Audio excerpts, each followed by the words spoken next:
ప్రకాశం జిల్లా దర్శిపట్నంలో హమాలీ కార్మికులుగా పనిచేస్తున్న 120 మంది హమాలీ కార్మికులకు దర్శి ఎస్ఐ మురళి స్థానిక పోలీస్ స్టేషన్ ఆవరణలో శనివారం గుర్తింపు కార్డులు పంపిణీ చేశారు. ఈ సమావేశానికి జిల్లా ఏఐటియుసి ఉపాధ్యక్షుడు జూపల్లి కోటేశ్వరరావు అధ్యక్షత వహించారు. ఈ సందర్భంగా జరిగిన సమావేశంలో దర్శి ఎస్ఐ మురళి మాట్లాడుతూ హమాలీ కార్మికులు కష్టజీవులని, హమాలీ కార్మికులు రాత్రనక పగలనక పనిచేసే శ్రమజీవులని ఆయన పేర్కొన్నారు. లారీలో వస్తున్న సిమెంటు బస్తాలు, ఇనప కడ్డీలు లోడింగ్, అన్లోడింగ్ చేస్తుంటారని, రాత్రుల సమయంలో చుట్టుపక్కల ప్రాంతాలకు వెళ్తుంటారని, అందువల్ల ఈ గుర్తింపు కార్డులు ఉపయోగపడతాయని ఆయన ఈ సందర్భంగా తెలిపారు. ద్విచక్ర వాహనాలు నడిపే సమయంలో మద్యం సేవించి నడపరాదని మురళి ఈ సందర్భంగా సూచించారు. అనంతరం ఏఐటియుసి జిల్లా ఉపాధ్యక్షుడు జూపల్లి కోటేశ్వరరావు మాట్లాడుతూ హమాలీ కార్మికుల ఇబ్బందులు గుర్తించి గుర్తింపు కార్డులు మంజూరు చేసినందుకు దర్శి ఎస్ఐ మురళికి ధన్యవాదాలు తెలిపారు. గుర్తింపు కార్డులను సద్వినియోగం చేసుకోవాలని ఆయన ఈ సందర్భంగా సూచించారు. అనంతరం జిల్లా ఏఐటియుసి ఆర్గనైజింగ్ కార్యదర్శి కోటంశెట్టి హనుమంతరావు మాట్లాడుతూ హమాలీ కార్మికులంతా కలిసికట్టుగా పనిచేయాలని ఆయన సూచించారు. అనంతరం హమాలీ కార్మికులు దర్శి ఎస్ఐ మురళికి శాల్వా కప్పి పూలదండలు వేసి ఘనంగా సత్కరించారు.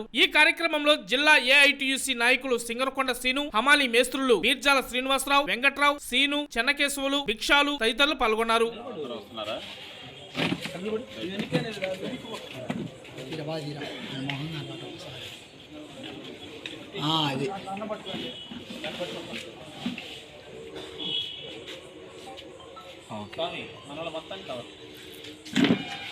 అది ఎక్కడ సార్